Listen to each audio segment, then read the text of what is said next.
Maka Nabi datang untuk bawa manusia ke jalan syurga, ke jalan yang lurus, jalan mustaqim, jalan yang lurus.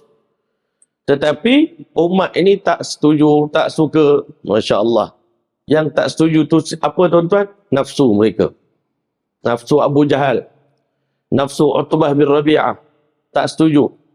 Nafsu banyak musuh-musuh Islam yang tak setuju waktu itu, bukan tak setuju kerana ajaran Nabi itu tak betul. A'udzubillahi minasyaitonir rajim. Bismillahirrahmanirrahim.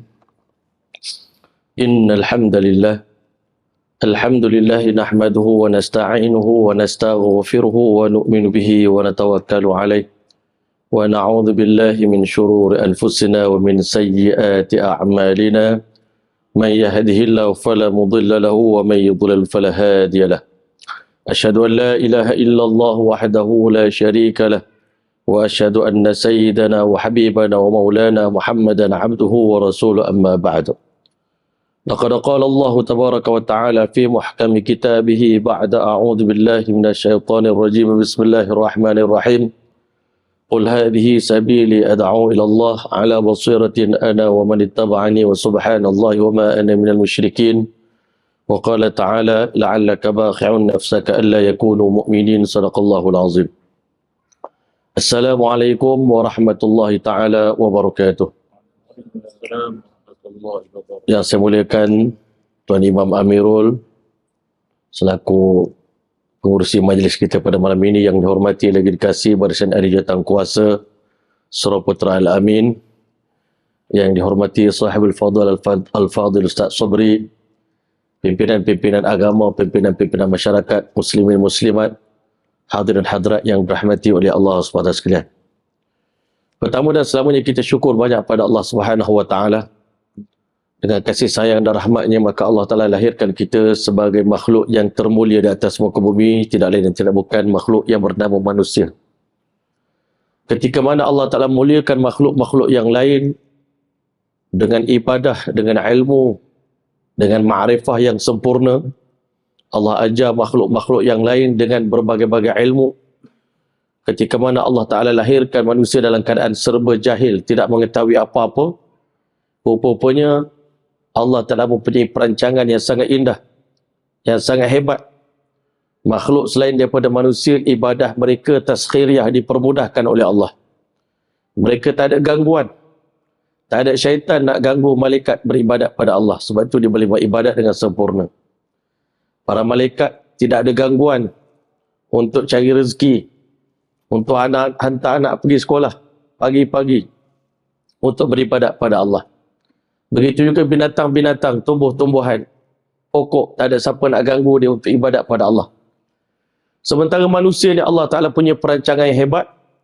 Allah Ta'ala telah menetapkan satu perkara, satu anugerah yang sangat besar yang bernama agama ni, hadiah daripada Allah untuk manusia. Dan Allah Ta'ala nak manusia tenggelam dalam sibghat Allah tadi, celupan daripada Allah Ta'ala, supaya lahirlah manusia di atas muka bumi ini, khalifatullah, khalifah Allah, yang berjalan di atas muka bumi ini mengikut kehendak Allah, mengikut pedoman daripada Allah, mengikut panduan dan bimbingan daripada Allah. Dan dalam nak melaksanakan ketaatan pada Allah, manusia ni ada cabaran, ada musuh-musuh yang banyak. Dan bila mana manusia berjaya melepasi cabaran tadi, ujian daripada Allah, maka layaklah manusia ni mendapat pahala di sebalik ibadah yang mereka lakukan. Sebab itu tidak ada pahala untuk para malaikat, sebab dia tidak ada ujian. Tidak ada pahala untuk binatang-binatang, tidak ada janji syurga untuk mereka. Sementara manusia ni kerana ujian yang begitu besar, benda kecil yang manusia buat pun, senyum pun dapat dikira pahala. Mengalih sesuatu benda yang menyakiti daripada tengah jalan pun dapat pahala. Man ja'a bil hasanati falahu asyru amsalihha. Barang siapa buat satu kebaikan, Masya Allah, untuk dia 10 kali ganda yang seumpamanya. Pahalanya buat satu tapi dikira 10. Dan 10 pula dibagi 10 lagi, berarti satu kebaikan yang manusia buat sekurang-kurangnya dapat pahala 100 pahala di sisi Allah Subhanahu Wa Taala. Dan dilipat kali gandakan, kata Nabi SAW, setiap amalan yang dilakukan oleh anak Adam ini dilipat kali gandakan oleh Allah daripada 10 hingga ke 70 hingga ke 700, bahkan ada pahalanya 700,000 kali ganda, bahkan ada pahalanya sampai ke tahap bighairi hisab, tak boleh dihitung pahalanya di sisi Allah Ta'ala.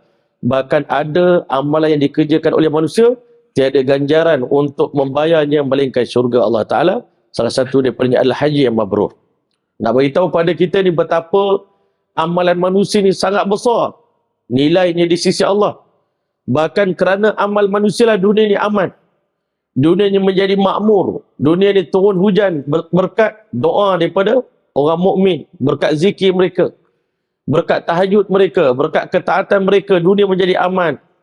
Dan seluruh dunia berterima kasih pada orang yang taat pada Allah Ta'ala. Sebab itulah Allah Ta'ala tahu manusia ni menjadi nadi kekuatan ataupun kestabilan dunia ni. Tetapi manusia ni kalau tak diberi peringatan, dia akan lupa.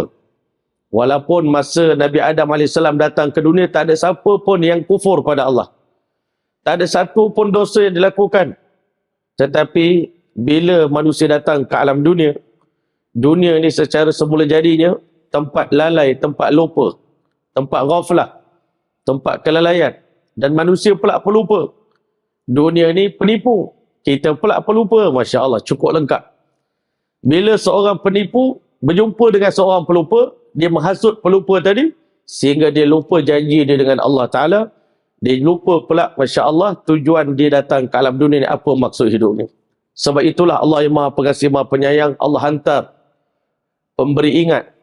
Itu para Anbiya alaihi wassalatu wassalam, Nabi-Nabi yang cerita pada kita apa sebab Allah hantar kita ke alam dunia. Apa tujuan Allah lahirkan kita ke dunia.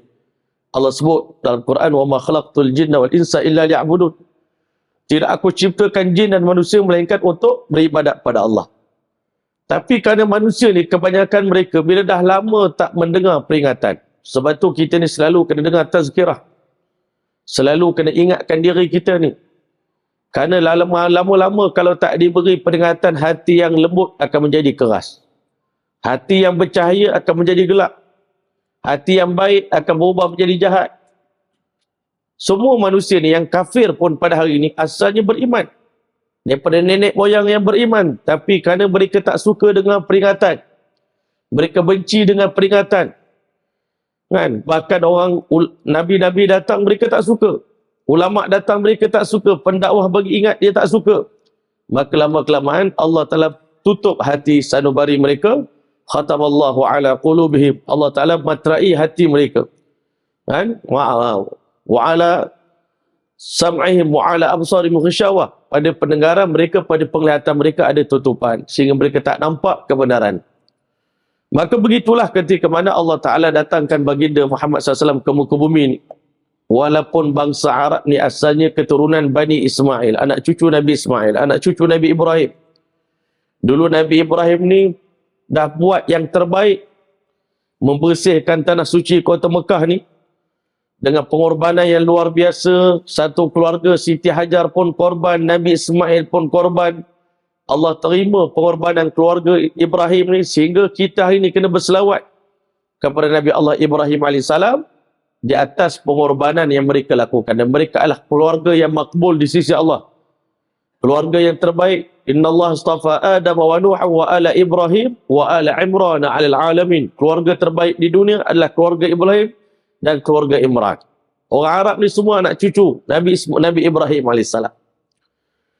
Tetapi selepas wafatnya Nabi Ismail AS, orang Arab tak pernah ada Nabi diutuskan. Kalau Bani Israel berderet-deret, Nabi diutuskan. Thumma arsalna rusulana tatra. Kami utuskan rasul demi rasul. Bahkan dalam satu masa, ada setengah tu berpuluh-puluh Nabi Allah hantar dalam satu masa di setiap kampung. Supaya manusia ni dalam mood beringat-ingat, berwaspada datang ke alam dunia ni. Supaya tidak ada siapa pun datang ke dunia, tak tahu apa tujuan dia datang. Supaya nanti di hari kiamat, jangan ada yang jumpa Allah bagi alasan, kenapa tak beriman pada aku? Dia kata tak ada orang bagi tahu. Allah telah beritahu, semua dah dibagi tahu. Nabi dah diutuskan. Di Palestin banyak Nabi-Nabi Allah hantar, sementara di tanah Arab tak ada seorang pun Nabi diutuskan. Maka akhirnya Masya Allah, sebelum Nabi Ibrahim AS wafat, Nabi Ibrahim AS berdoa kepada Allah, Rabbana wa ba'ath fihim rasulan minhum yatlu alaihim ayatika wa yuallimuhumul kitaba wal hikmata wa yuzakkihim. Ya Allah, kau bangkitkan di tengah-tengah anak cucu aku yang bangsa Arab ni, ya Allah, satu orang rasul yang datang ke alam dunia ni akan bawa 3 perkara, 3 amalan, 3 tarbiyah yang akan dibawa di tengah-tengah umat ini. Yang pertama, amalan da'watu ilallah. Nabi ini akan menyebarkan dakwah dan akan menggalakkan umat dia berdakwah dan mengajak umat dia menjadikan dakwah sebagai jalan kehidupan mereka. Bahkan Nabi ini diperintahkan oleh Allah untuk beritahu, qul hadhihi sabili ad'u ila Allah, wahai umatku, inilah jalan aku, jalan menyeru manusia kepada Allah Taala, mendakwah manusia kepada Allah, ala basiratin ana wa man ittaba'ani, dengan penuh keterangan, keyakinan, dan inilah tugas aku dan tugas pengikut-pengikut aku. Nabi ini datang bukan berdakwah bersendirian. Sebelum Rasulullah SAW, semua Nabi-Nabi berdakwah bersendirian. Tanggungjawab dakwah hanya ke atas Nabi. Umat hanya beribadah pada Allah Ta'ala. Tapi untuk baginda SAW, Allah Ta'ala wajibkan Nabi SAW berdakwah, dan Allah telah taklifkan, pertanggungjawabkan kepada umat untuk bersama dengan Nabi mereka menjalankan kerja dakwah ila Allah. Yang kedua, Masya Allah, wa yu'allimuhumul kitaba wal hikmah. Nabi ini datang untuk mengajar umat ini dengan ilmu agama, ilmu syariat. Bawa ilmu ni. Kerana umat dalam kejahilan, ubat bagi penyakit jahil adalah ilmu. Kena mengaji. Maka dibimbinglah umat ini dengan ilmu pengetahuan. Dan wa yuzakkihim. Nabi datang untuk membersihkan hati manusia. Tazkiyatun nafs.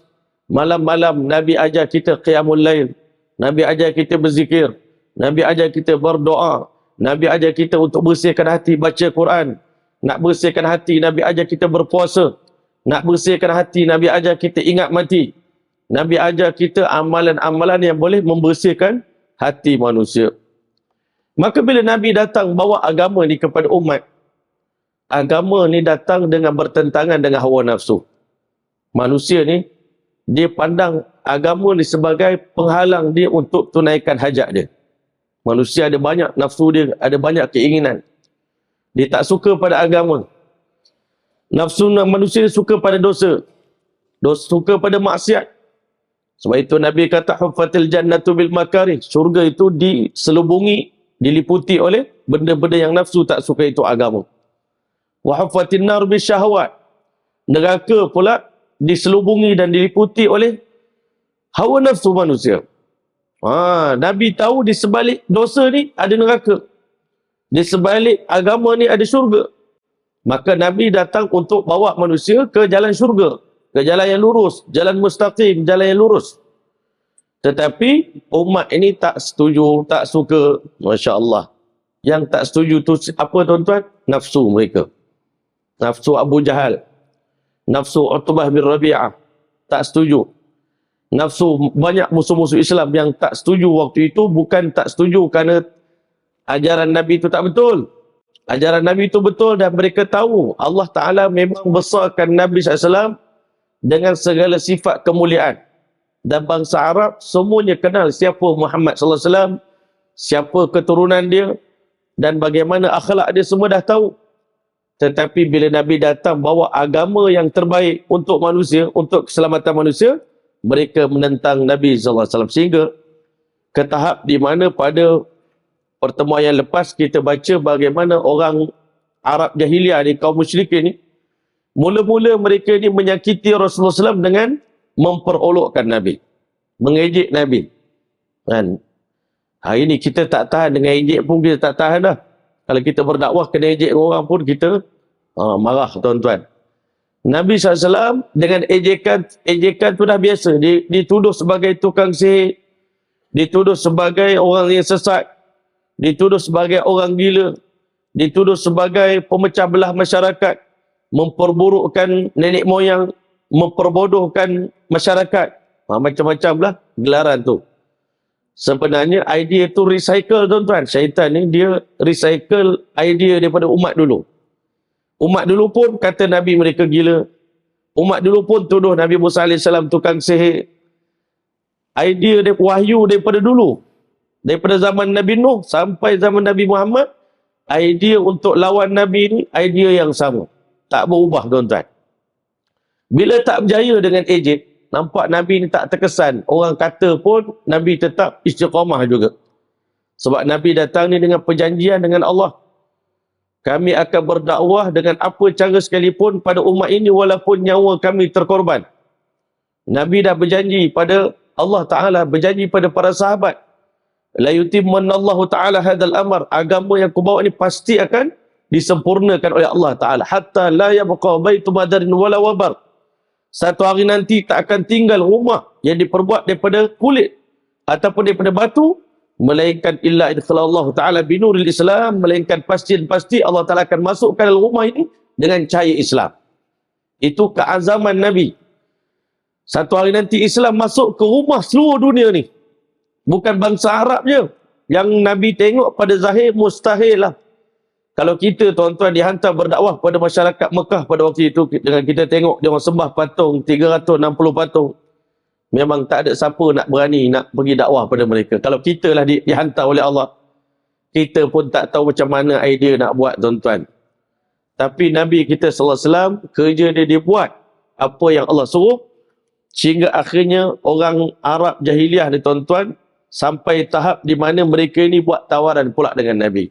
Nampak gaya dengan cara berkelahi, bergaduh, menindas, bahkan tahap membunuh para sahabat, nampak tak jalan. Makin seksa, makin kuat iman mereka. Makin bertambah lagi yakin mereka pada agama. Maka tiba satu hari mereka hantar Utbah bin Rabi'ah untuk berdialog dengan Nabi, buat satu tawaran pada Nabi sallallahu alaihi wasallam. Kalau tuan berdakwah kerana nak kahwin dengan perempuan cantik, kami cari perempuan paling cantik di Mekah, kahwinkan dengan tuan. Masya Allah. Nabi bukan tujuan dunia berdakwah. Orang dakwah dia bukan tujuan nak kahwin. Masya Allah. Kalau tidak kerana perempuan cantik, kerana nak jadi pemimpin, sawadnaka.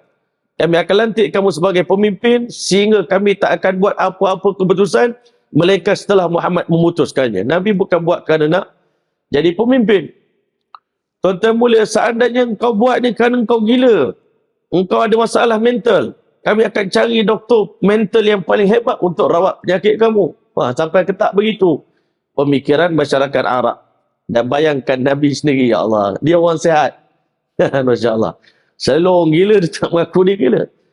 Tuan-tuan yang mulia, Masya Allah, ditawarkan Nabi dengan bagai-bagai tawaran. Nabi SAW tak jawab. Nabi baca surah Fussilat.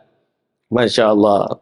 Balik Utbah bin Rabi'ah, dia kata, wahai sahabat-sahabat, aku ni orang paling fasih bahasa Arab. Aku dah bagi tawaran paling jelas pada baginda Muhammad SAW sebentar tadi. Kalau dia ni memang berdakwah dengan tujuan duniawi, dah tentu diterima offer yang aku offer tadi. Tetapi bila aku dengar wahyu yang dibaca, aku dapat memahami ini bukan kalam manusia. Dan aku nampak agama yang dibawa ni satu hari nanti akan berkembang. Maka kata dia kaum Quraisy, baru sekejap engkau jumpa Muhammad, nampak gaya engkau pun dah terkena sihir dia, Masya Allah. Utbah bin Rabi'ah dia cakap, engkau ni tadi sebelum jumpa Muhammad lain cakapnya. Sekarang lepas jumpa Muhammad SAW, lain pula cakapnya. Nampaknya Utbah bin Rabi'ah pun dah terkena sihir. Masya Allah. Padahal Nabi ni dia punya aura kasih sayang yang ada pada Nabi ni, aura kebenaran. Ini sangat kuat. Siapa duduk dekat Nabi dengan Nabi, pasti akan terkesan dengan kata-kata tersebut.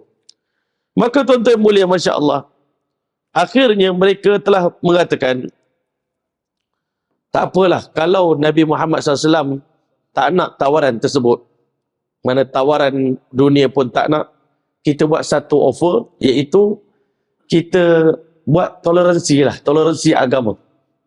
Macam sekarang ni sebahagian orang dia kata, kita kena ada toleransi. Dari segi agama ni, mana boleh toleransi agama?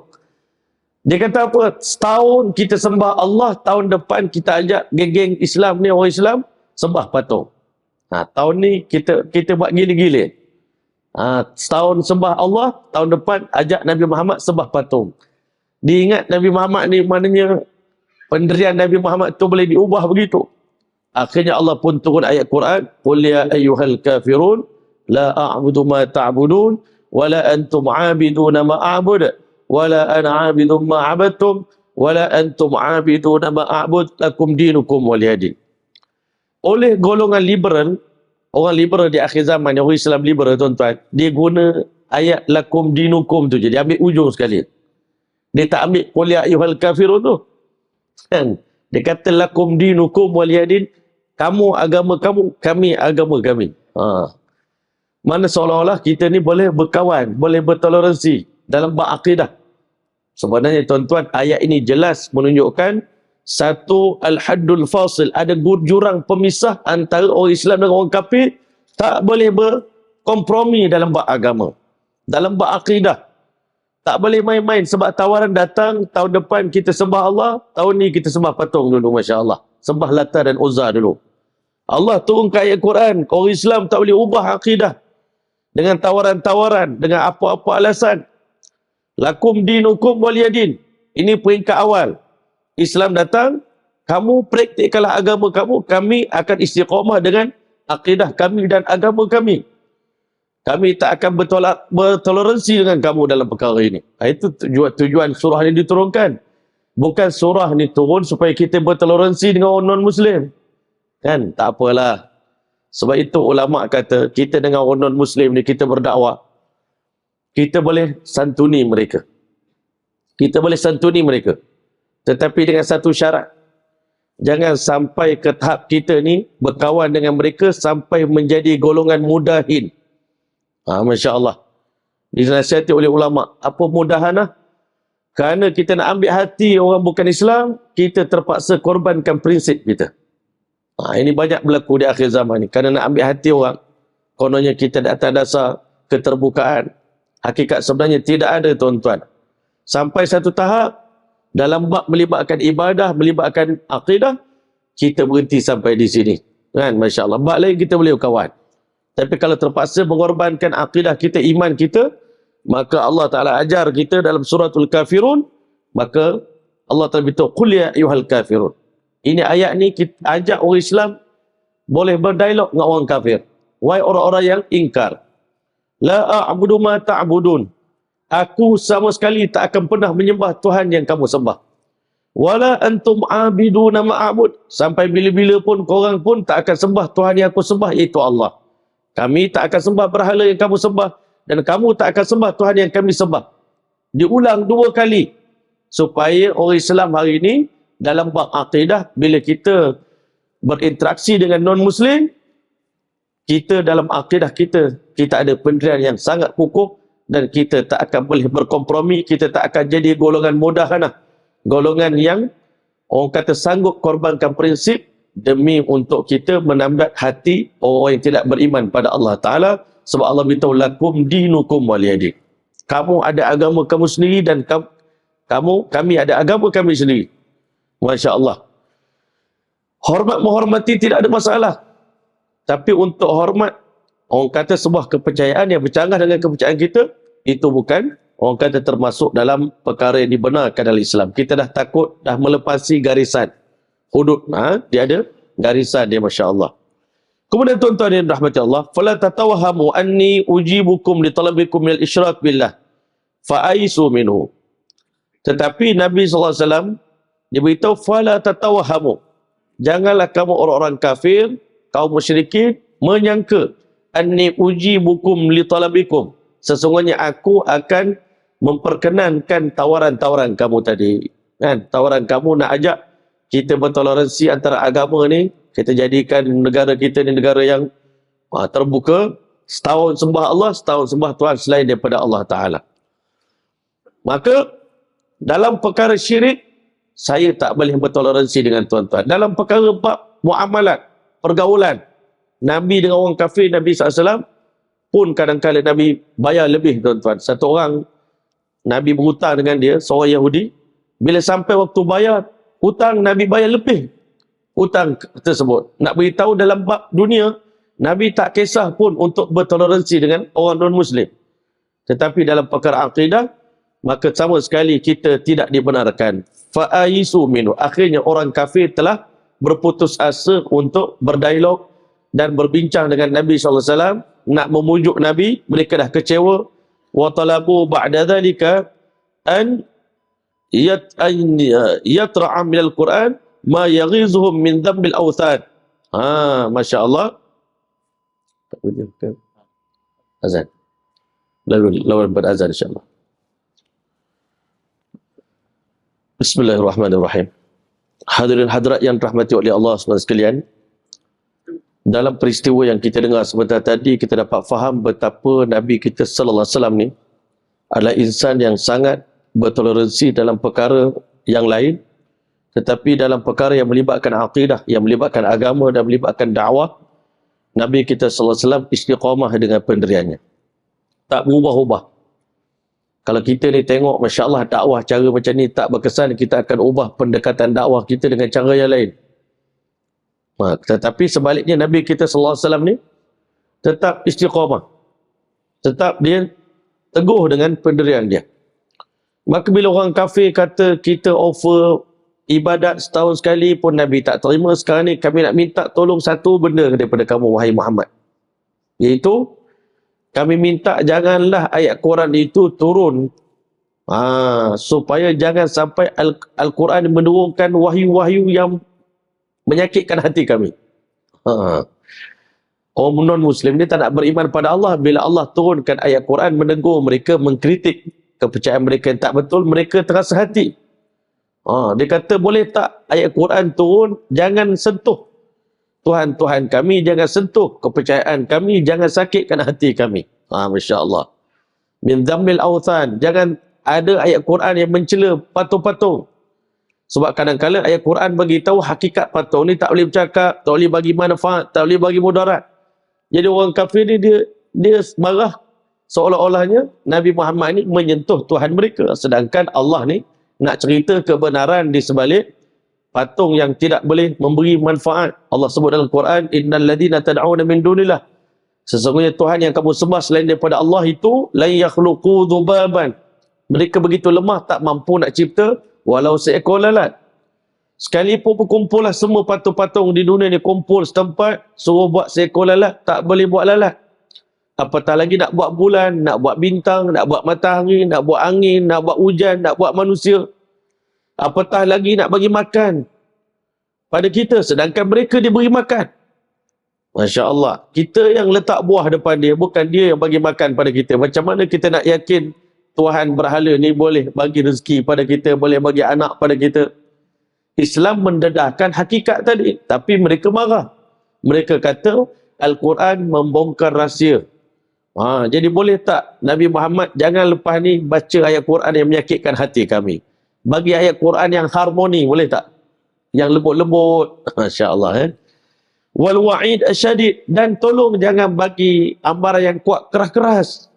Dalam Quran, walahum azabun alim, walahum azabun azim. Untuk mereka azab yang pedih. Azab yang pedih ni kami takut dengar. Jangan takutkan kami. Masya Allah. Boleh tak? Dia kata, fayati biquran ghairuh. Boleh tak bawa Quran baru? Versi baru. Hari ni orang Islam dia tak katalah bawa Quran baru, tapi kena buat penafsiran baru Quran ni. Pula dah. Masya Allah. Wa yubaddilu, dan boleh tak tukar Quran baru dan tukar naratif baru dalam Quran. Masya Allah. Fa'anzalallahu ta'ala jawaban lahum. Lalu Allah telah pun turunkan ayat Quran untuk menjawab orang kata kemusykilan yang mereka kemukakan tadi dalam surah Yunus. Allah telah perintahkan, qul, katakanlah wahai kekasihku Muhammad, ma yakunu li an ubaddilahu min tilqa'i nafsi. Ma yakunu li ay ma yanbaghi li. Tak sewajarnya, tak sepatutnya, tidak sayogianya bagi diriku ni untuk aku menukarkan wahyu Allah itu min tilqa'i nafsi, daripada diri aku sendiri. Quran ni bukan Muhammad yang cipta. Bukan naratif Muhammad, bukan wahyu Muhammad. Kalau Muhammad yang turunkan Quran, yes, Muhammad boleh ubah ayat Quran untuk supaya kamu semua tak sakit hati. Tapi kerana Al-Quran ini turun daripada in attabi'u illa ma yuha ilaih. Tidak adalah melainkan aku hanya mengikuti perkara yang diwahyukan kepada aku. Masya Allah. Maka di tengah-tengah Nabi sedang rancak berdialog dengan orang kafir. Dan tiba satu hari berlaku satu kejadian yang aneh berlaku di tengah-tengah medan dakwah baginda sallallahu alaihi wasallam. Sebab itu tuan-tuan nak baiki akhlak ni di medan dakwah. Kita ni kalau duduk di kampung sorang-sorang, kita tak baiki akhlak kita pun. Sebab tak ada siapa nak tegur, tak ada siapa nak perhati perangai kita. Kita buat ibadat sorang-sorang. Tak ada siapa nak nilai diri kita. Tapi dalam kita berdakwah, tuan-tuan, kita automatik akan cuba memperbaiki diri kita, percakapan kita, akhlak kita, penampilan kita sedaya upaya. Supaya apa? Orang boleh terima kita dan orang boleh terima dakwah kita. Baru ni kami buat program selama 3 hari di Kuantan, Masya Allah. Program Rehlah Islahiyah. Yang kami kemukakan cadangannya kepada Imam Besar Masjid Negeri Kuantan. Dan mereka semua pakat bersetuju. Tuan Qadi pun bersetuju. Datuk Mufti pun bersetuju. Kita offer benda ni pada Datuk Bandar. Datuk Bandar pun setuju 100%. Jumpa Tuan OCPD pun Tuan OCPD setuju. Ketua Polis pun setuju. Semua setuju, Masya Allah. Bahkan diisytiharkan program itu sebagai, Masya Allah, program yang rasmi di bawah Kerajaan Negeri Pahang. Sehingga penutupnya pun Menteri Besar datang untuk menutup program dakwah yang kita buat selama 3 hari. Anak muda berkumpul. Kita jemput semua ulama datang. Semua artis datang. Semua anak muda berkumpul.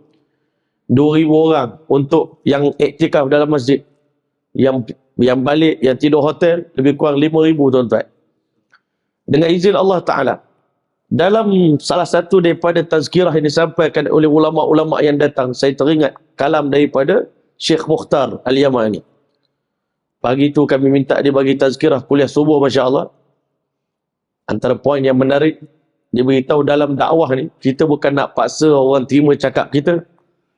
Tetapi hikmah dalam berdakwah ni adalah kita kena menebas ataupun menerangkan semak samun dan juga halangan-halangan yang menghalang seseorang mad'u untuk dengar dakwah yang kita sampaikan. Kita dalam berdakwah bukan hanya menyampaikan kalam dakwah, tapi kita menyediakan supaya laluan kita nak menyampaikan dakwah kepada pendengar kita tu tidak ada halangan. Bila dia boleh terima kita, automatik dia akan boleh terima dakwah kita. Hari ini kebanyakan orang dalam berdakwah, dia tidak berusaha supaya masyarakat menerima diri dia, personality dia. Dan dia nak orang dengar dakwah dia.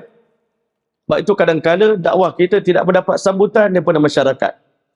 Tetapi kadang-kadang seorang pendakwah tak perlu salahkan masyarakat. Kenapa tak terima dakwah yang kami sampaikan, kebenaran yang kami bawa. Hakikat sebenarnya kadang-kadang approach kita tak kena. Tetapi kalau kita bawa pendekatan yang baik, insya-Allah Ta'ala masyarakat, terutama orang Islam, akan menerimanya. Sebab itulah kita tengok Nabi kita sallallahu alaihi wasallam sebelum menyampaikan dakwah, Nabi ini telah makbul di kalangan penduduk kota Mekah. Sifat Nabi, akhlak Nabi, budi pekerti Nabi, muamalat Nabi, muasyarat Nabi, ibadat Nabi, tahajud Nabi, mulut Nabi, kan? Hati Nabi, semuanya telah diterima. Waktu itu barulah kita boleh beritahu kalau tak dapat hidayah, itu memang bukan sebab salah Nabi lagi lah. Itu memang salah mad'u pula tidak dapat hidayah daripada Allah. Dia kena cek pula apa sebab dia tak dapat hidayah. Hari ini kadang-kadang dakwah kita tak sampai pada orang bukan kerana orang tak terima dakwah tu benda yang baik, percakapan yang baik. Tetapi kita belum menebas jambatan yang antara kita dengan orang yang kita nak dakwah ni, di tengah-tengahnya banyak benda-benda yang menghalang. Sehingga dakwah kita tak sampai kepada orang awam. Sebab tu hari ni dalam berdakwah paling penting adalah kita kena usaha dengan kasih sayang yang kita ada ni, menawan hati-hati masyarakat supaya mereka bila mereka sayang pada kita, insya-Allah Ta'ala mereka akan sayang pada apa yang kita sampaikan. Masya Allah. Tuan-tuan mulia, Masya Allah, dalam berdakwah ni kadang-kadang Allah didik pendakwah. Bukan semuanya dakwah itu untuk orang yang kita dakwahkan. Bukan untuk sasaran dakwah kita semata-mata. Kadang-kadang dididik pendakwah itu. Sebab itu akhlak baginda SAW, selepas Nabi berdakwah sekian lama, barulah Allah Ta'ala iktiraf akhlak baginda SAW ni dengan firman-Nya, wa innaka la'ala khuluqin azim. Sesungguhnya engkau berada pada puncak daripada akhlak yang teragung, itu akhlak baginda Muhammad sallallahu alaihi wasallam. Salah satu daripada teguran Allah pada Nabi ini, Masya Allah. Nabi pun dalam berdakwah bila buat silap Allah tegur. Bukan tegur kerana nak memalukan Nabi, tapi tegur untuk memperelokkan lagi supaya Nabi SAW ni Dia berjalan dalam dakwah dan mengikut bimbingan Allah dan mengikut acuan yang Allah telah kehendaki. Dia beritahu berlaku sebuah kisah yang aneh ketika mana Nabi SAW sedang asyik berdakwah kepada orang kaum musyrikin, khususnya para pembesar kota Mekah waktu itu. Di hadapan Nabi waktu itu ada Utbah bin Rabi'ah, ada Abu Jahal, dan juga ada pak saudara Nabi yang bernama Abbas radhiyallahu anhu. Tiga orang ni semua pembesar-pembesar Quraisy yang sangat dihormati. Dalam berdakwah ni ada masa kita nak tackle pembesar-pembesar niat kita. Bagus tu. Sebab kalau pembesar ni dapat hidayah, insya-Allah taala mudahlah juga untuk diimplementkan. Orang kata kebaikan-kebaikan ni di tengah-tengah masyarakat bila pemimpin ada fikir agama, ada fikir umat, ada fikir akhirat, kan? Ada fikir untuk kebaikan pada umat ini. Waktu itu Nabi target supaya tiga orang ni semua masuk Islam. Masya Allah. Tetapi di tengah-tengah Nabi sedang asyik bercakap, tiba-tiba Masya Allah datanglah seorang sahabat yang buta yang bernama Abdullah bin Ummi Maktum, yang kisahnya semua kita tahu. Dia datang, dia beritahu, "Ya Rasulullah, alimni mimma 'allamakallah." Ajarlah kepada aku apa yang Allah ajar kepada kamu. Masya Allah. Masa tu Nabi tengah sedap berdakwah dan waktu itu mereka dah terbuai-buai dengan dakwah Nabi. Abu Jahal dah nampak macam dah tertarik sikit pada Islam. Dah mula terbuai dengan dakwah Nabi lah. Sayyidina Abbas radhiyallahu anhu pun dah mula seronok dah dengan Islam. Utbah bin Rabi'ah pun dah mula seronok dengan Islam. Tengah-tengah itu datang orang kacau. Nak didik hati seorang pendakwah ni. Kadang-kadang setengah sedap berceramah ada gangguan. Masya Allah. Gangguan itu untuk uji kita. Masya Allah. Kemudian tuan-tuan rahmati Allah sekalian. Wa aktsara alaihi alqaul. Kalau dia tanya satu soalan tak apa, tapi dia banyak pula bercakap. Panjang pula Abdullah bin Ummi Maktum hari itu. Tadi masa Nabi tengah relax, dia tak datang nak tanya. Tapi masa Nabi tengah sedap berdakwah, tiba-tiba Abdullah bin Ummi Maktum datang dan memanjangkan percakapan. Kita tengah sedap nak dakwah orang ni. Masya Allah. Fashaqqa dzalika ala Rasulullah sallallahu alaihi wasallam. Perkara tadi telah menimbulkan rasa tak senang hati pada baginda sallallahu. Nabi rasa berat dah ni. Kan? Walaupun Nabi ni tak cakap dengan mulut, tapi hati Nabi, Allah. Kenapalah dia ni? Kebetulan Abdullah bin Ummi Maktum tu seorang miskin. Allah nak didik dalam berdakwah ni. Kadang-kadang hati kita ni kena banyak bergaul dengan orang miskin, banyak letak harapan pada orang miskin.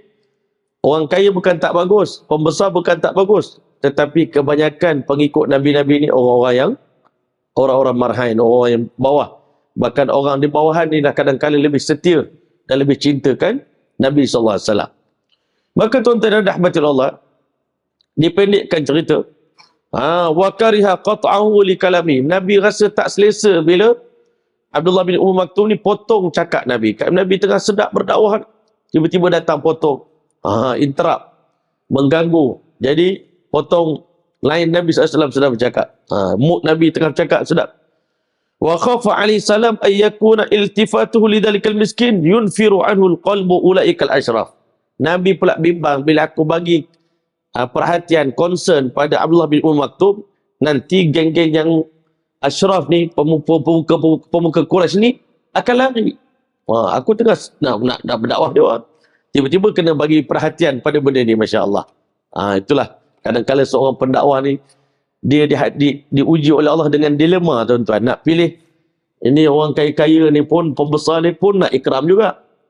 Ini pengikut aku yang dah beriman ni pun nak tanya hukum hakam agama ni pun nak kena layan juga. Tak tahu mana satu nak layan. Macam saya sekarang lah. Mak ayah tengah sakit dekat rumah. Nak kena khidmat juga. Tapi masyarakat, perjuangan kita nak berdakwah di tengah-tengah masyarakat, nak kena buat juga. Kadang-kadang kita ni di persimpangan, nak pilih mana satu. Kan? Ini pun jihad juga, ini pun jihad juga. Ini pun dakwah juga, ini pun dakwah juga. Tapi nampak kali ini, kalaulah Abu Jahal ni beriman, ya Allah, alangkah seronoknya. Alangkah mudahnya perjuangan ini. Sebab pembesar dah terima. Masya Allah. Tiba-tiba, Masya Allah, fa'arada anhu. Nabi memilih keputusan untuk berpaling daripada Abdullah bin Ummi Maktum, tetap bagi perhatian pada Abu Jahal dan Utbah bin Rabi'ah dan juga Sayyidina Abbas radhiyallahu ta'ala.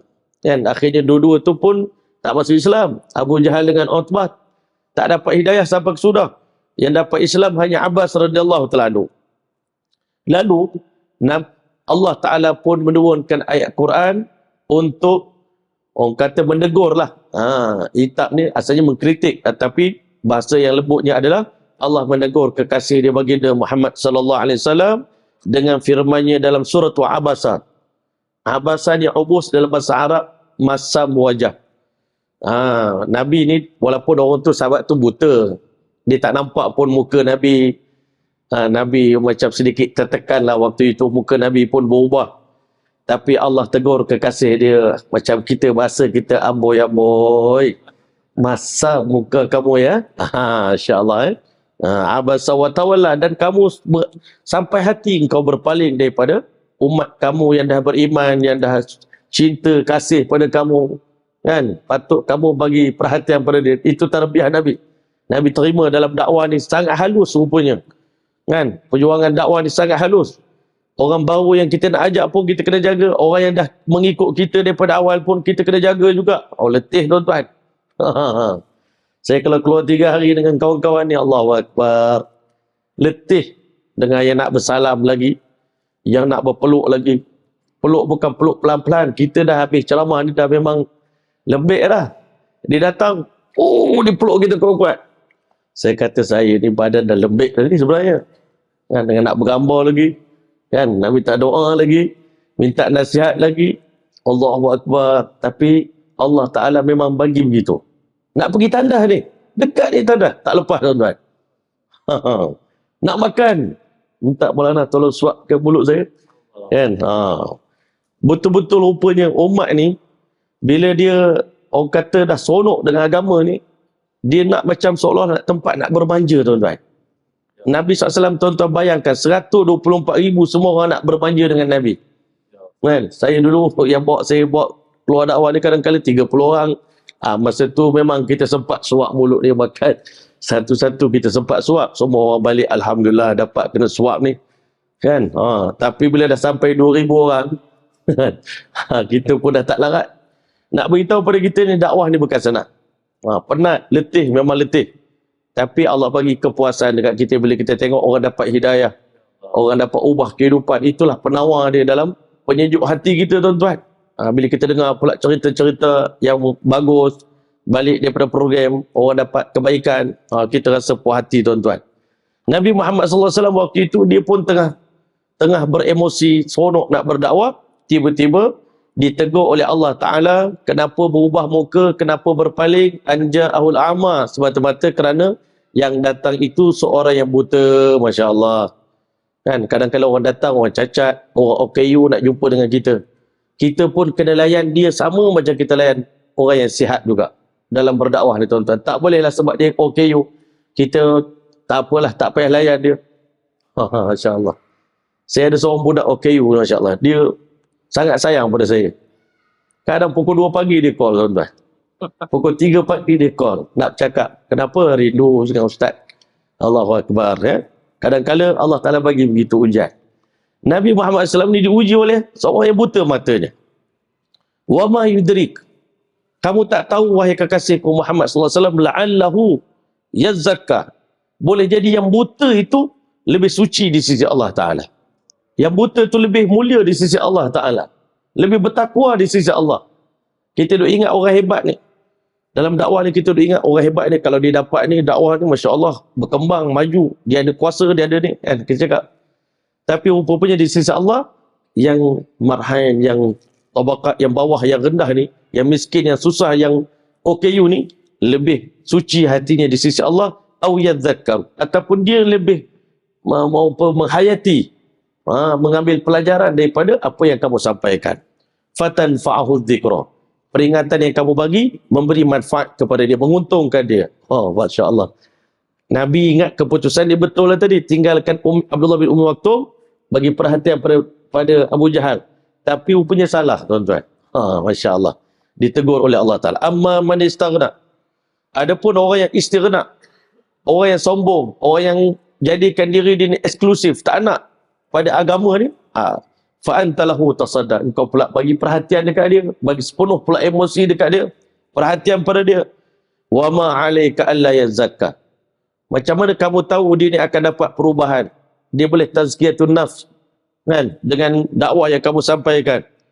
Wa amma man ja'aka yas'a wa huwa yakhsha fa anta lahu talaha, adapun orang yang datang bersungguh-sungguh berjalan jumpa kamu dengan harapan yang besar dan dia takut pada Allah Ta'ala, hati dia begitu gerun pada Allah, nak pada Islam, nak pada agama, fa anta anhu talaha, tiba-tiba engkau berpaling daripada dia, engkau mengalihkan perhatian daripada dia. Ini teguran yang Allah bagi pada kasih Nabi Muhammad SAW.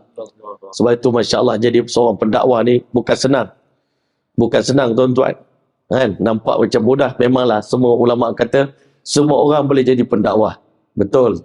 Tapi nak jadi pendakwah macam Nabi ni Masya Allah, benda halus-halus macam ni pun kita kena teliti supaya tak ada siapa yang berkecil hati. Sebab umat ni sangat bernilai. Tiap-tiap orang di kalangan umat Nabi ni, sama ada dia orang buta ke, orang OKU ke, dia nampak orang macam biasa je, nampak macam tak ada apa-apa kedudukan, tapi sebenarnya di sisi Allah, semua umat Nabi ni, semuanya berharga dan bernilai, semuanya permata-permata yang wajib kita santuni dan kita layani. Masya Allah. Kena layan orang sama je. Islam mengajar kita, layan orang sama saja. Kan? Datuk ke, Tan Sri ke, ulama ke, orang biasa ke, di sisi kita semuanya umat Islam bernilai, berharga dan mulia di sisi Allah Ta'ala. Boleh tak kalau kita amalkan sifat ini tuan-tuan, insyaAllah. Kalau kita dapat amalkan sifat ini, sifat Rasulullah SAW yang ditegur oleh Allah Ta'ala, kita ambil pada diri kita, siapa pun datang jumpa kita ni, kita layani dengan baik. Bagi masa pada dia. Masya Allah. Bagi perhatian pada mereka. Kadang-kadang waktu itu mereka sangat perlukan bimbingan kita. Perlukan nasihat daripada kita. Masya Allah. Kita pula memang tengah sibuk. Nak balik ni, nak hantar anak pergi sekolah. Dah janji dengan rumah nak balik malam ni. Kan? Dah 3 hari tak balik. Masya Allah. Tapi tiba-tiba Masya Allah ada pula datang benda lain. Kan? Minta kita kena layan tuan-tuan. Masya Allah. Kan? Fama abasa Rasulullah SAW ba'daha fi wajhi faqirin. Selepas teguran hari itu, Nabi tak pernah bermasam muka lagi di atas wajah orang-orang yang miskin. Selepas teguran itu, Nabi tak pernah jumpa orang miskin dengan wajah masam. Semua dengan senyuman, semua dengan santunan, semua dengan kelembutan, dengan layanan. Bahkan Nabi lebih banyak menyantuni orang-orang miskin, duduk dengan mereka, makan dengan mereka. Bahkan ulama bagi tahu satu benda yang sama mana ulama dalam dunia pun tak boleh buat. Apa dia tuan-tuan? Kalau air susu datang ke rumah Nabi SAW yang agak sedikit banyak, Nabi SAW akan suruh semua sahabat dia minum dan Nabi minum paling akhir tuan-tuan. Kita kalau jadi tok guru tuan-tuan, kita minum dulu. Bekas kita tu kita kata anak murid semua ambil berkat saya. Semua minum ni ambil berkat, nanti dapat Masya Allah rahmat. Dapat berkat tok guru ni, anak murid pun semua pakat minum. Nabi Muhammad SAW disuruh umat dia semua minum. 80 orang minum dulu.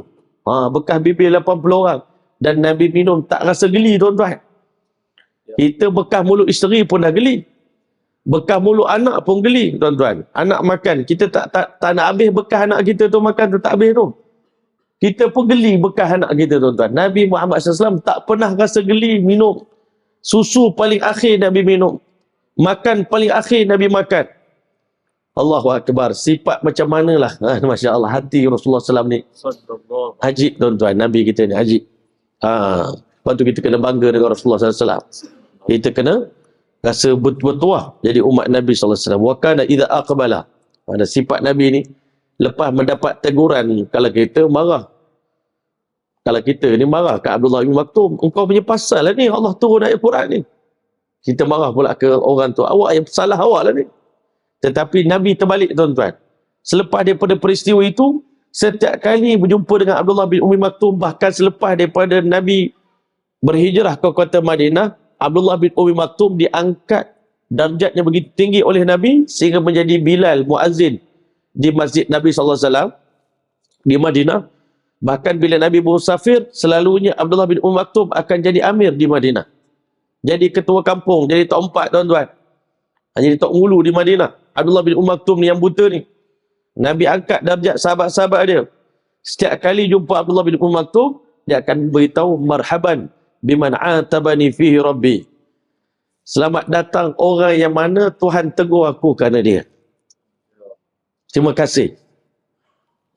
Selamat datang orang yang mana kerana kamu Allah tegur saya. Masya Allah. Minta maaf ya. Saya telah lukakan hati Tuhan. Saya telah sakitkan hati Tuhan. Ini Nabi tuan-tuan. Kan? Dia ucap terima kasih. Bahkan dia mengalu-alukan kedatangan orang yang buta. Yang kerana dia Allah tegur Nabi Muhammad SAW. Kalau kita marah tuan-tuan. Sebab engkau lah aku kena tegur. Kan? Kita terbalik. Nabi Muhammad ni hati dia sangat mulia, masya-Allah. Walamma ra'al musyrikun anna hadhihi al-matalib allati ya'ridunaha la tuqbalu minhum. Ketika mana kaum musyrikin tengok segala tawaran, beribu-ribu tawaran dah bagi. Kita hari ini dalam dakwah ni tuan-tuan, kadang-kadang ujian Allah bagi, tengah-tengah syok berdakwah ni, datang tawaran, masya-Allah. Pangkat macam-macam nak dibagi.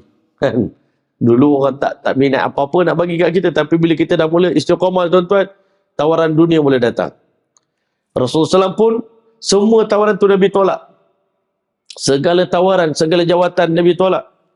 Aradu an yadkhulu fi babin akhar.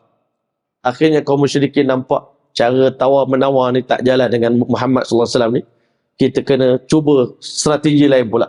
Pendekatan lain, masuk kok pintu lain, iaitu ta'jizur Rasul sallallahu alaihi wasallam, melemahkan Nabi bi talabil ayat, dengan meminta benda-benda pelik-pelik nak minta pada Nabi. Kalau betul Nabi nak challenge kamu, buat benda ni, buat benda ni, buat benda ni.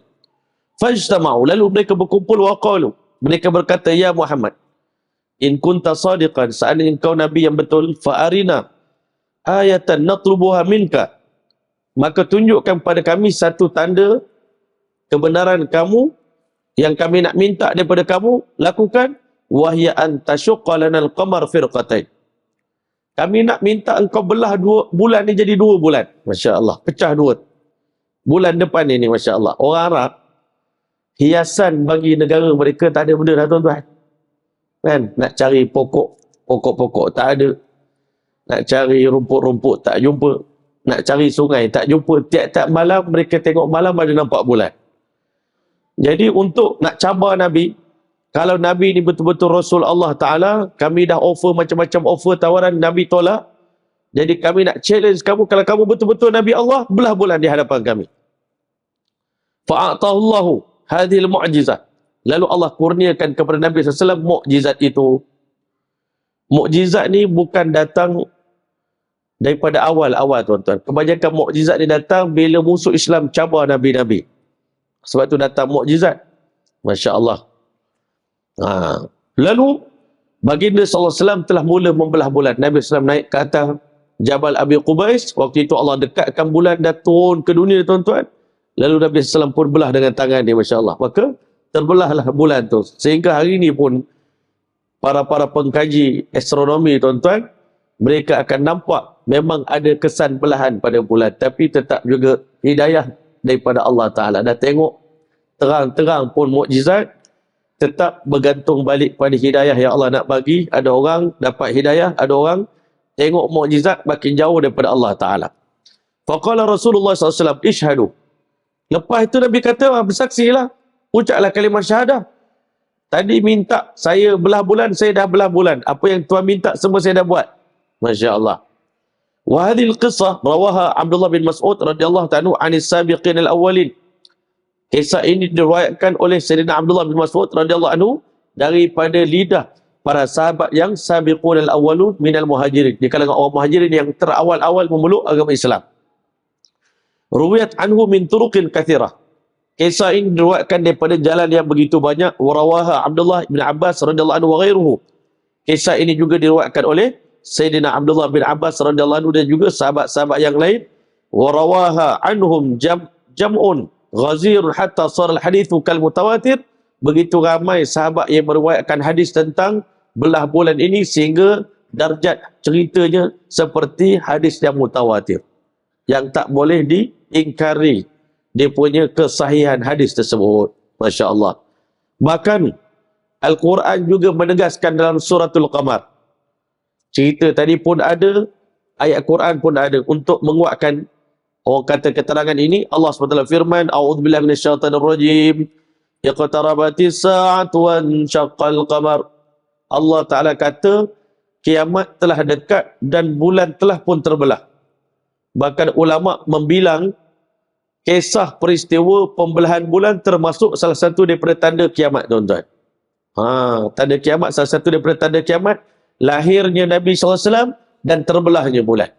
Dan wafatnya Nabi pun salah satu daripada tanda kiamat. Fahinama ra'a al-mu'anidun hadhil ayat al-kubra. Maka tak kala orang yang degil ni, dia tengok Nabi Muhammad SAW mampu buat benda yang hebat ni. Belah bulan, orang biasa mana boleh buat. Nak suruh bulan turun pun tak ada siapa boleh buat. Ini hanya betul-betul orang yang diberikan oleh Allah mukjizat. Nak jemput bulan turun, siapa boleh buat? Tak akan ada. Suruh Abu Jahal buat, tak boleh buat. Tuan-tuan yang mulia, Masya Allah. Tetapi bila mana mereka melihat, qala ba'dhum, berkatalah sebahagian daripada mereka, laqad sahirakum Ibnu Abi Kamsyah. Hari ini satu kota Mekah kena sihir dengan anak kepada Abu Kamsyah. Abu Kamsyah ni gelaran yang diberi kepada suami Halimatus Sa'diyah. Kan? Kerana dia ni banyak bela kambing, jadi orang panggil dia Abu Kamsyah, Abu Kibash. Itu bapa kepada Kibash, Masya Allah. Jadi orang waktu dulu nak hina Nabi, nak cakap dia anak Abdul Muttalib, Abdul Muttalib orang hebat. Nak cakap dia Ibnu Abdullah, Abdullah pun orang hebat.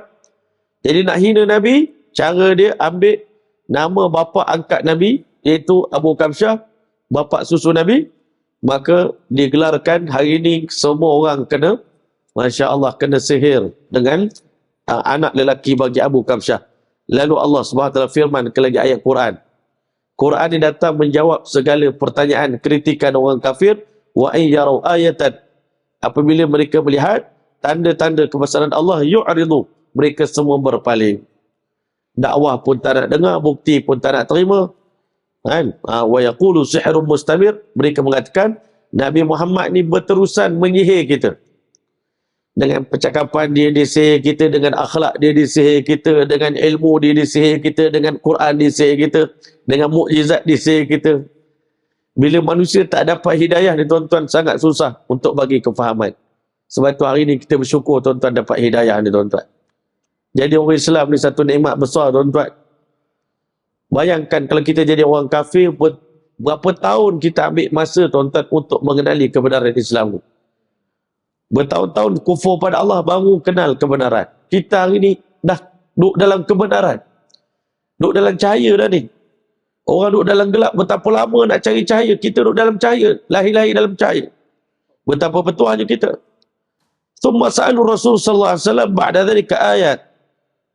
Masya Allah. Selepas pada tu, lepas berjaya satu ayat, mereka nak challenge pula. Dah jadi satu, orang kata, rasmi dah. Perangai, tabiat dia orang. Lepas ni, nak minta Nabi challenge buat macam-macam benda yang pelik-pelik. Dah tengok satu benda, dia nak uji Nabi. Orang Kelantan kata nak sudi. Sudi nak test. Betul ke Nabi Muhammad ni seorang Rasul? Datang 1000 pun bukti, 1000 pun mukjizat. Dah kalau tak nak beriman, memang tak akan beriman juga. Sebab itu Allah Ta'ala beritahu kekasih dia ni, jangan layan permintaan mereka ni. Ada yang kita boleh layan, ada yang Allah bagi. Nak beritahu mukjizat dia pun bukan datang dengan kehendak Nabi, datang dengan kehendak Allah. Begitu juga dengan wahyu. Bukan Nabi sendiri boleh ubah, Allah yang turunkan, Allah yang dedahkan rahsia keburukan orang-orang kafir. Maka akhirnya mereka berkata dalam suratul Isra, wa qalu lan nu'mina laka hatta. Ini antara challenge yang berat pada Nabi. Kami tak akan sama sekali beriman kepada kamu hatta tafjura lana minal ardi yanbu'a, sehingga engkau cuba alihkan di atas padang pasir ni, tanah permukaan Mekah ni, kami nak sungai. Kita orang Mekah tak ada sungai. Sungai Pahang tak ada. Kan? Kalau ada sungai macam sungai Pahang tu, tak tahulah apa jadi dengan orang Mekah, tuan-tuan. Berkailah siang malam. Sekarang ni tak ada air. Dia buat air terjun buatan. Itu pun duduk tepi itu berkailah ramai-ramai, tuan-tuan. Kalau ada sungai satu, tuan-tuan, di Mekah, alangkah seronoknya orang Mekah, tuan-tuan, berkailah kan. Tapi dia kata kami cabar kamu, kami tak akan beriman sehingga engkau cuba Muhammad keluarkan sungai untuk kami yang mengalir, yang buang. Masya Allah. Au takuna laka jannatun min nakhilin wa 'inabin fatfajjir anhara khilalaha tafjira. Ataupun kami nak engkau cuba buat sebuah taman kebun kurma yang cantik milik engkau sendiri, Dan di tengah-tengah tu kau alirkanlah sungai. Masya Allah. Zaman dulu dia tak reti lagi buat paip. Sekali dah reti dah buat paip. Celah-celah pokok kurma tu ada anak sungai kecil-kecil. Dulu orang Arab dia tak reti sistem paip ni. Kan? Nak sedut enjin daripada telaga dia tak reti. Dia nak Nabi Muhammad buat automatik sungai mengalir di tengah-tengah kebun kurma kami. Nampak juga ada untungnya. Sebab dia orang dunia, dia minta dunia lah tuan-tuan. Kan? Minta tawaran dunia lah pada Nabi. Kalau Nabi boleh bawa kemajuan, Masya Allah, berarti Nabi Muhammad ni orang yang betul dan kami akan beriman dengan dia. Autus kita sama. Kalau betul-betul kamu ni betul-betul Nabi yang betul, cuba engkau gugurkan langit. Kama za'amta alaina kisafan. Sekeping langit itu jatuh atas kepala kami. Allah Ta'ala ni tuan-tuan, dengan umat akhir zaman, bukan Allah Ta'ala tak nak kabulkan benda tu. Tapi sebelum ini, sebelum kita, umat bila datang azab, itulah hari terakhir mereka hidup. Kalau dah datang azab, kaum tu dah habis dah, bangsa Arab dah tak ada keturunan lagi dah. Sebab itu Allah Ta'ala tak kabulkan apa yang mereka minta. Au ta'tiya billah wal malaikati qabila. Ataupun kau jemput Allah sendiri turun bersama dengan malaikat. Ini paling berat sekali lah. Jemput Allah datang, Allah sendiri jumpa kami. Kan? Sedangkan Allah beritahu, manusia ni wa ma kana li basyarin ay yukallimahullah. Manusia ni tak layak pun nak bercakap dengan Allah. Sebenarnya kita langsung tak ada kelayakan untuk jumpa Allah Ta'ala. Kita jangan kata jumpa Allah, jumpa yang di-Pertuan Agong pun tak layak nak jumpa. Apa sebab awak nak jumpa? Tak ada sebab. Tak ada sebab tak boleh jumpa. Kan? Orang biasa macam kita. Apatah lagi nak bercakap dengan Allah. Langsung tak layak. Tapi hari ini kerana manusia tak beriman pada Allah, dicabar. Boleh tak Allah sendiri turun jumpa kami? Orang kafir ni dah tahap melampau dah ni. Aw yakuna laka baitum min zukhrufin. Ataupun kami nak tengok rumah kamu daripada emas. Aw tarqa fis sama. Ataupun Tuhan terbang ke langit. Ini semua ayat dalam Quran. Cabaran-cabaran pelik-pelik nak tengok Nabi terbang pula. Wala nu'mina liruqika. Kami tak akan beriman pada ruqyah yang kamu bacakan ni. Dia kata ayat Quran di ruqyah. Jampi. Kami tak akan beriman pada jampi yang kamu baca ni hatta tunazzila alaina kitaban naqra'u, sehingga kau turunkan satu nusrah Al-Quran yang kami nak baca. Kami nak seketul Quran macam Nabi Musa AS dulu. Macam Nabi Isa AS. Satu nusrah. Kami nak tengok, kami nak pegang. Selama ini Quran turun macam tu je. Kami tak puas. Kononnya begitulah. Kan? Walam yujibhumullahu ta'ala biqawlihi. Kan? Dan Allah Ta'ala tidak jawab segala permintaan yang mereka minta tu. Tak semua dilayan oleh Allah Ta'ala. Satu je Allah layan, iaitu belah bulan. Allah telah beritahu, qul subhana rabbi. Allah suruh Nabi Muhammad potong mereka punya percakapan. Katakanlah, wahai Muhammad, maha suci Allah Tuhan aku, hal kuntu illa basyaran rasulah. Tiadalah aku melainkan aku seorang manusia yang menjadi utusan Allah Ta'ala. Saya bukan Tuhan, saya tak ada kuasa, saya tak boleh buat apa-apa yang kamu nak minta tadi, semua saya tak boleh buat.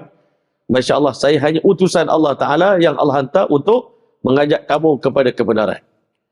Kenapa Allah Ta'ala tak tunaikan permintaan mereka? Pengarang kitab beritahu, li'anna Allah Ta'ala a'lamu. Kerana Allah Maha mengetahui ma tukinnuhu jawanihuhum, apa sebenarnya tersimpan dalam hati mereka. Sebenarnya hati mereka tak nak beriman pun pada Allah Ta'ala. Datanglah 1000 dalil pun, 1000 mukjizat pun, kalau hati dah keras, hati dah tertutup, tak akan juga beriman pada Allah Ta'ala. Tapi orang nak beriman, satu tanda pun dah cukup. Kan? Masya Allah. Minat ta'assubi wal inat. Kerana pada diri mereka ada ta'assub dan kesombongan, kedegilan. Fala yu'minuna mahma ja'ahum minal bayinat. Sebanyak mana pun keterangan datang, tetap mereka tak akan beriman. Kama qala jalla dzikruhu fi suratul an'am. Masya Allah. Sebagaimana Allah telah firman dalam suratul an'am, wa ma yusy'irukum, kamu tak sedar, annaha idza ja'at la yu'minun, sesungguhnya apabila datangnya wahyu daripada Allah, mukjizat daripada Allah, mereka tetap tidak akan beriman. Sikit lagi, wa kaifa yurjal khair mimman qalu, bagaimana kita nak harapkan kebaikan daripada orang yang mengatakan, Allahumma in kana hadha wal haqqu min indika. Ya Allah, seandainya Islam ini benar. Ini kadang-kadang orang kafir ni tuan-tuan. Permintaan dia pelik. Apa kepelikan? Seandainya Islam ni benar, turunkan azab ke atas kami. Patutnya, kalau Islam ni benar, turunkan hidayah untuk kami. Turunkan kebaikan untuk kami. Dia kata, kalau Islam ni benar, in kana hadza wal haqqu min indillah, kalau Islam ni betul-betul daripada Allah, fa'amtir alaina hijaratan minas sama. Timpakan ke atas kami hujan batu. Ini challenge mereka. Awik tina bi'adzabin alim. Ataupun cuba bawa datangkan azab yang pedih kepada kami. Walam yaqulu in kana hadza wal haqqu min indika fahdina ilaih. Mereka tak kata kalau Islam ni agama yang betul, bimbinglah kami kepada Islam. Patutnya cakap begitu, tapi dah teruk sangat kefahaman mereka. Ya Allah, seandainya Islam ni benar, timpakan ke atas kami hujan batu, ataupun datangkan segera azab yang pedih kepada kami. Maknanya berarti kemuncak daripada kedegilan mereka. Wahadi sunnatu min sunanil anbiya.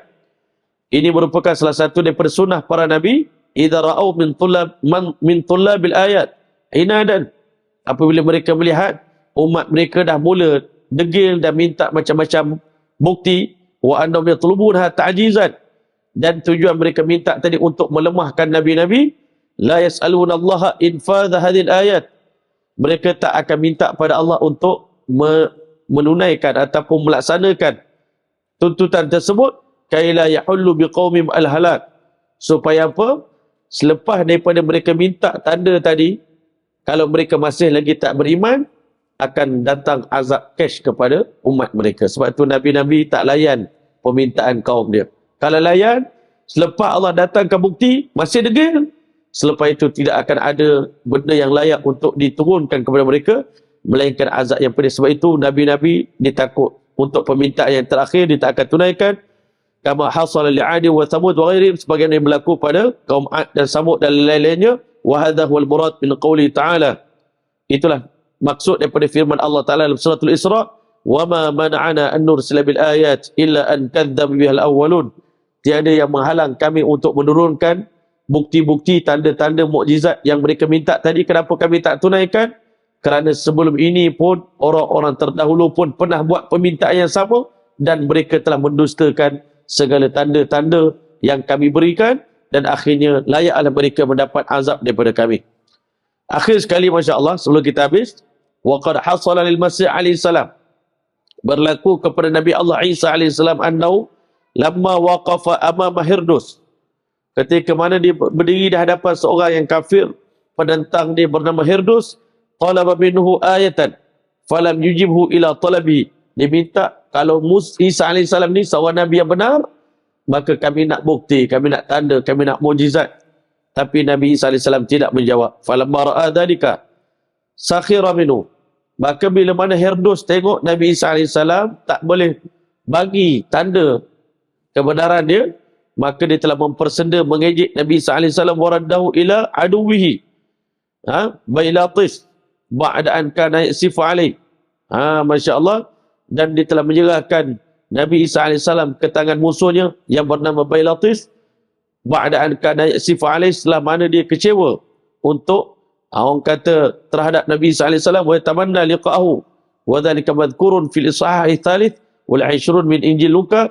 Selepas, dan dia mengharap untuk bertemu dengan beliau, dan perkara itu tersebut dalam catatan yang ke-23 daripada kitab Injil Luka. Masya Allah, menceritakan kepada kita bahawa sebenarnya Nabi Isa AS pun pernah dipersendakan ketika mana dia tidak melayan kerana umat dia yang degil, yang sombong dan ingkar pada Allah Ta'ala, yang minta pada Nabi-Nabi berbagai-bagai tanda. Dan nak beritahu pada kita ni, beratnya dakwah ni tuan-tuan. Masya Allah, ada masa orang tak nak terima, bukan kerana dia tak nak terima, tapi kerana dia tak nak terima, kerana dia memang tak nak terima. Masya Allah, kerana hati dia memang tak nak terima.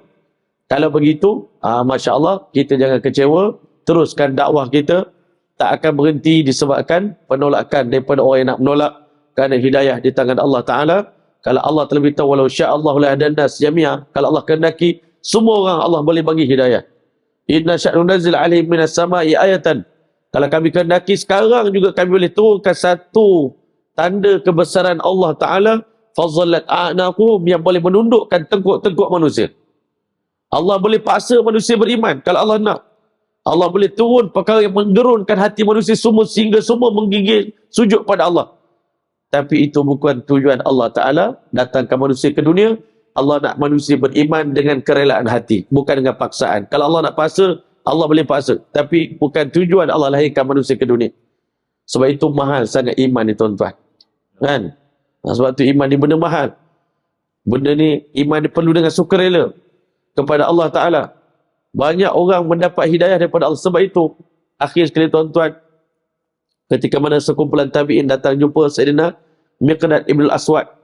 Dia kata, wahai insan yang bertuah yang matanya pernah menyaksikan wajah baginda sallallahu alaihi wasallam. Wahai insan yang mulia yang bertuah dapat hidup sezaman dengan Nabi sallallahu alaihi wasallam. Miqdad jawab balik pada orang tabi'in yang memuji dia. Barangkali kamu menganggap kami golongan paling bernasib baik, paling bertuah sebab kami jadi sahabat Nabi sallallahu alaihi wasallam, beriman dengan Nabi, berdakwah, berjuang dengan Nabi, berjihad bersama dengan Nabi. Tetapi pada pandangan kami, kamu lebih bertuah daripada kami. Sebab apa? Aku melihat depan mata kepala aku betapa ramainya manusia hidup sebaya dengan Nabi SAW, sezaman dengan Nabi, membesar dengan Nabi, tengok perangai Nabi, tengok akhlak Nabi, tengok mukjizat Nabi. Tetapi akhirnya mereka mati dalam keadaan kufur pada Allah Ta'ala. Kamu semua ni Masya Allah, walaupun tak pernah hidup sezaman dengan Nabi, tak berpeluang macam mana peluang yang kami dapat, tetapi pada pandangan kami, kamu lebih beruntung. Sebab kamu sepanjang hidup kamu, kamu tak pernah menyakiti, lidah kamu tak pernah mencela baginda Muhammad SAW, tangan kamu tak pernah menyakiti Rasulullah SAW, dan kamu tak pernah bermusuh dengan Nabi walau sehari pun dalam hidup kamu.